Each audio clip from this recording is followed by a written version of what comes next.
कृती 12 खालील तक्ता पूर्ण कर. म्हणजे पहा, आपल्याला इथे खाली एक तक्ता दिलेला आहे, तो आपल्याला पूर्ण करायचा आहे. त्यामध्ये आपल्याला उदाहरण दिलेले आहेत बेरजेचे, अपूर्णांकाचे बेरजेचे, आणि ते उदाहरणाचे उत्तरसुद्धा आपल्याला ते दिलेले आहे. आणि ते उत्तर चूक आहे की बरोबर ते आपल्याला येथे लिहायचे आहे. आणि जर चूक असेल तर ते कशामुळे, त्याचे कारण लिहायचे आहे की काय चुकले आहे आणि काय दुरुस्त करायला हवे होते, याचे कारण आपल्याला इथे लिहायचे आहे. आणि जर बरोबर असेल तर इथे काहीच लिहायचे नाही. तर इथे आपल्याला एक उदाहरण सोडून दिलेले आहे. पहा, 3/6 अधिक 5/6 बरोबर 8/12 हे उत्तर चूक आहे. कारण की जेव्हा अपूर्णांकाच्या बेरजेमध्ये छेद समान असतो आणि अपूर्णांकामध्ये बेरीज आणि वजाबाकी करत असताना छेद समान असलाच पाहिजे, आणि जर नसेल तर छेद समान करूनच बेरीज किंवा वजाबाकी करावी लागते. आणि जर आपण तसे नाही केले तर ते उत्तर चुकणार. तर आणि बेरीज करताना काय करायचे असते की जर छेद समान असेल आधीच, आता इथे पहा 6 आणि 6 या दोघांचे छेद समान आहेत, मग हे छेद जसाला तसा खाली 6 राहू द्यायचा आणि 3 अधिक 5 अशी बेरीज करायची. तर 3 अधिक 5 इथे 8 केलेले आहे, पण 6 अधिक 6 12 केलेले आहे. हे चुकले आहे, कारण की 6ला 6 घ्यायचे असतात, छेद समान आहे त्यामुळे. आणि हे चूक आहे इथे आपल्याला दिलेले आहे. आणि याचे कारण काय लिहिलेले आहे पहा, छेदांची बेरीज केलेली आहे ते चूक आहे. म्हणजे म्हटले होते पहा, इथे छेदाची बेरीज करायची नसते, ते चूक आहे. असे छेदांची बेरीज केलेली आहे ते चूक आहे. म्हणून इथे हे गणित याचे उत्तर चुकलेले आहे. तर आता आपण सर्व गणित अशा प्रकारे सोडूयात, आणि जर छेद समान नसेल तर छेद समान करून सोडूयात. तर पहिले गणित आहे पहा, 5/7 अधिक 3/9 बरोबर 4/8 हे उत्तर दिलेले आहे आपल्याला. पण आधी आपल्याला याचे उत्तर काढून बघायचे आहे आणि त्याचं सममूल्य अपूर्णांक काढूनच करायचे आहे. बरं, कधी कधी तिथे ते उत्तर नसते, पण त्याचं सममूल्य अपूर्णांक असतो आणि ते उत्तर बरोबर असते, पण आपल्याला वाटते की ते चुकीचे आहे. मग ते तसे नसते, आपल्याला ते सर्व उत्तर काढून पाहावे लागतात. तर चला याचे उत्तर आपण काढूयात, एका पानावर काढूयात, म्हणजे आपल्याला समजेल की आपण नेमकं काय केलेले आहे ते. छेद समान करताना आपण तिरपा गुणाकार करत असतो. तिरपा गुणाकार म्हणजे इथे मी लिहिते. आता समजा ते 5/7 अधिक 3/9 असे गणित आहे. तर आता असं आपण सोडूयात. कसे करणार, तर इथे आधी लिहायचे पहा, 5 गुणिले असा तिरपा गुणाकार 9 आणि छेदामध्ये 7 गुणिले 9. ज्या संख्येला अंशाने गुणतो त्याच संख्येला छेदाने, किंवा ज्या संख्येला छेदाने गुणतो त्याच संख्येने अंशाला गुणायचे असते. तर इथे अधिकचे चिन्ह द्यायचे. आता इकडे तसेच करायचे. 3 गुणिले तिरपा गुणाकार 7, 9 गुणिले 7 पहा, इथे समानच अंकाने गुणलेले आहे. आता ते उत्तर काय ना ते आपल्याला काढायचे आहे. 5ने बी गुणू शकता, 5चा पाडा म्हणून, किंवा 9ने सुद्धा गुणू शकता. मी 9ने गुणते, सोपे पडते. 9 एके 9, 9 दुने 18, 9 त्रिक 27, 9 चौक 36, 9 पाचशे 45. आता छेदामध्ये 9 7 63 अधिक 7 1 6 6 2 14 7 त्रिक 21, आणि छेदामध्ये 7 9 63. बघा, आपण काय केला, छेद समान केला. आता छेद समान आला, किती आला, 63. मग आता 63ला 63 आधी खाली घ्यायचे आणि मग वरचे गणित करायचे. आता 45 अधिक 21 असे गणित आपण इथे करणार आहोत. छेदांची बेरीज नाही करायची छेद समान असताना. आणि आता जे उत्तर काय येणार, 5 अधिक 1 6, 4 अधिक 2 6, छेदामध्ये 63 असे याचे उत्तर येते.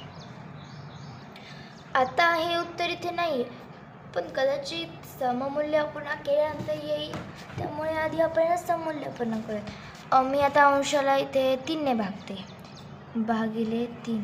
छेदालाही 3नेच भागावं लागेल. भाग जातो म्हणूनच करत आहे. जर भाग जात नसेल तर नाही बरं. नुसतं भागून काय उपयोग जर भागाकारच येत नसेल तर. परत 3 3 दुनी 6, 3 दुनी 6, 3 दुनी 6, 3 एके 3, असे उत्तर येत आहे. आता याच्या पुढे भागच जाणार नाही. आता पहा 22 आणि 21ला अशी कोणतीच संख्या नाही आहे समान ज्याने भाग जाऊ शकेल. तर इथे हे उत्तर नाही आहे, त्यामुळे हे उत्तर आता याच्या पुढे काहीच होत नाही आणि हे उत्तर इथे नाही आलेले, म्हणजे हे जे उत्तर आहे ते चूक आहे आणि हे चूकच राहणार. म्हणजे हे चूकच आहे, तर आपण इथे चूक लिहूयात आणि याचे कारण आता आपण लिहूयात. चला ह्याचे कारण काय असेल तर कारण आहे आता आपण इथे लिहूयात. तुम्ही इथे कारण तुमच्या मनानुसार लिहू शकता, मी माझ्या मनानुसारच लिहित आहे. पण ते उत्तर जे आपण कारण लिहिलेलं आहे ते बरोबर असायला हवं. तर मी इथे लिहिते छेदांची व अंशाची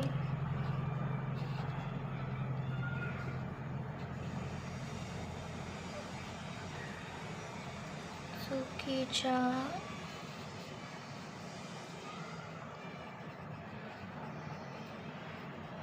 पद्धतीने, इथे मला जागा पुरत नाही, मी खाली लिहिते. तुम्हाला जागा पुरली असेल तर तुम्हाला लिहिण्याची आवश्यकता नाही. चुकीच्या पद्धतीने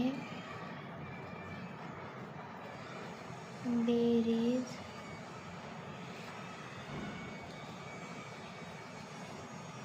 केलेली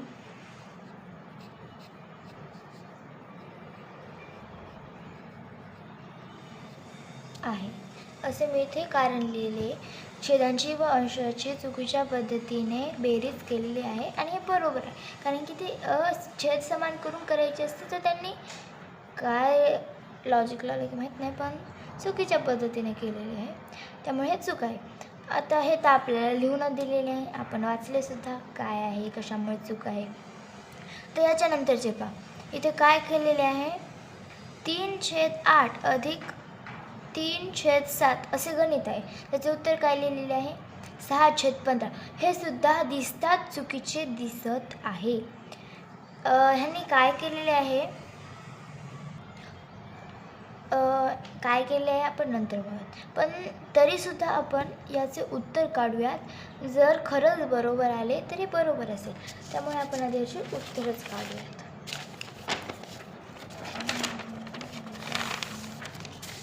चला उत्तर काढूयात आपण आधी. आणि उत्तर काढल्याने काय होईल आपल्याला समजेल की कोणते कशा पद्धतीने करायचे असते. इथे आपले उत्तर काढण्यासाठी सांगितलेले नाही आहे, पण तरीसुद्धा आपण उत्तर काढूयात की म्हणजे की आपल्याला समजते की कशामुळे का चूक बरोबर आहे ते, आणि उत्तरसुद्धा आपल्याला समजते ना कसे काढले ते. तर गणित काय आहे पहा 3/8 अधिक 3/7 हे गणित आहे. आता याचे उत्तर आपल्याला काढायचे. तर काय करणार आपण आधी तिरपा गुणाकार, म्हणजेच आता आधी आपण काय करणार बघा 3 × 7 छेदामध्ये 8 × 7 अधिक 3 × 8 छेदामध्ये 7 × 8.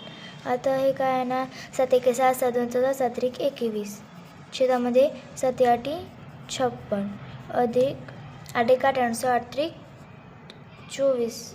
सॉरी इथे 24 लिहिले मी चुकून, इथे 24 नाही इथे 21 लिहायचे होते, मी चुकून 24 लिहिला गेले. 7 × 21 बरं 8 × 24 इथे 24 लिहायचे, छेदामध्ये 7 × 8 = 56 अशा प्रकारे. आता याच्यानंतर छेद तर समान आहे, मग छेदामध्ये 56 लिहायचे. आता ह्याची बेरीज करायची 21 अधिक 24 किती होतात, इथे आपल्याला उत्तरच मिळून जाईल. 4 अधिक 1 5, 2 अधिक 2 4 आणि छेदामध्ये 56 अशा प्रकारे आपले उत्तर आले. तर आता हे जे आहेत आपले उत्तर योग्य पद्धतीने आलेले आहे. पण पहा, हे जे उत्तर आलेले आहे ना, ते हे नाही आहे. तरी ते सरळ सांगितलं काय केलेले आहे, ह्याची याची बेरीज केली आणि याची बेरीज केली आणि अशा पद्धतीने हे करायचे नसते. म्हणून हे चूक आहे. पण मी का म्हटले उत्तर काढायची, की आपल्याला समजते ते उत्तर काढल्यानंतर उत्तर काय येते ते, आणि हे चूक काय हे सुद्धा समजते. असे केल्यानंतर समजत नाही की चूक का केले आणि बरोबर का केले, त्यामुळे मी तसे सांगितले. तर आता आपण इथे चूक लिहूयात, कारण की हे चूक आहे आणि याचं समोर आपण तयार होत नाही, आणि जरी झाला तरी हे उत्तर काय त्याचे येणार नाही. तर मग आपण इथे आता चूक लिहूयात, याचे कारण लिहूयात.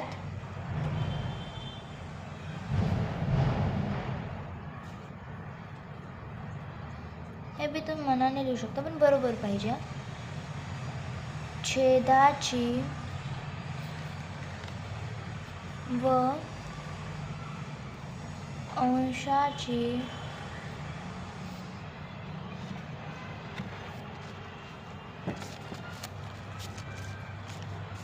छेदाची व अंशाची थेट बेरीज केलेली आहे. इथे स्वल्पविराम. ते चूक आहे. अशा प्रकारे इथे मी काय लिहिलेले आहे वाचून दाखवते, जर समजत नसेल तर. छेदांची व अंशांची थेट बेरीज केलेली आहे, ते चूक आहे, असे मी इथे लिहिलेले आहे. तर आता यानंतरचे पाहूया आपण काय आहे गणित. 3/9 अधिक 1/9. इथे 5 छेद समान आहे, तर छेदामध्ये 9चे नाही जे इथे लिहिलेले आहे, आणि अंशाची बेरीज करायची. 3 अधिक 1 किती होतात, 4. म्हणजे हे जे आहे ते बरोबर आहे, म्हणून आपण इथे बरोबर असे लिहूयात. आणि याचे कारण लिहायची आवश्यकता नाही, आणि जर लिहायचेच असेल तर तुम्ही त्याचे कारण लिहू शकता, पण मी काही ते लिहित नाही आहे, कारण की बरोबर केलेले आहे. तर यानंतरचे गणित आहे 2/3 अधिक 3/4. याचे उत्तर आहे 5/7. आता हे सुद्धा चुकलेले आहे, कारण की इथे छेद समान नाही आहे, त्यासाठी आपल्याला आधी छेद समान करावा लागतो जर बेरीज करायची असेल तर. आणि इथे छेद समान न करता लगेच म्हणजे ह्याच्यासारखेच केलेले आहे काय, तर लगेच इथे बेरीज केलेली आहे. कशाची, अंशाची आणि छेदाची आणि अंशाची. बघा 2 अधिक 3 5, 3 अधिक 4 6, म्हणून हे सुद्धा चुकीचे आहे, म्हणून आपण इथे सुद्धा चूक लिहूयात. आणि याचे कारण सुद्धा आपल्याला याच्यासारखेच लिहायचे आहे. तर काय, छेदाची व अंशाची थेट बेरीज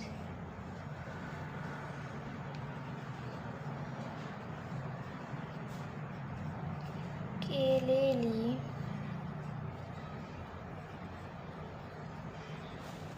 आहे, ते चूक आहे. अशा प्रकारे इथे आपल्याला लिहायचे आहे, जे मी लिहिलेले आहे तुम्ही सुद्धा लिहा. तर आता पहा, यानंतरचे गणित पाहू. त्याआधी मी हे वाचून दाखवते मी काय लिहिलेले आहे ते. छेदांची व अंशाची थेट बेरीज केलेली आहे, ते चूक आहे. म्हणजे हेच जे आहे त्याचे उत्तर आहे, कारण की कारण एकच आहे आणि त्यांनी केलेली पद्धतसुद्धा एक आहे, आणि ते चूक आहे, त्यामुळे समानच लिहिलेले आहे मी सारखे. तुम्ही जर वेगळ्या पद्धतीने लिहित असाल तर तुम्ही लिहू शकता. तर यानंतरचे पहा, हे बरोबर आहे, कारण की या दोघांचा छेद समान आहे, मग तो छेद इथे घेतलेला आहे, आणि अंशाची बेरीज केली आहे. 2 अधिक 3 बरोबर 5, म्हणून हे जे आहे ते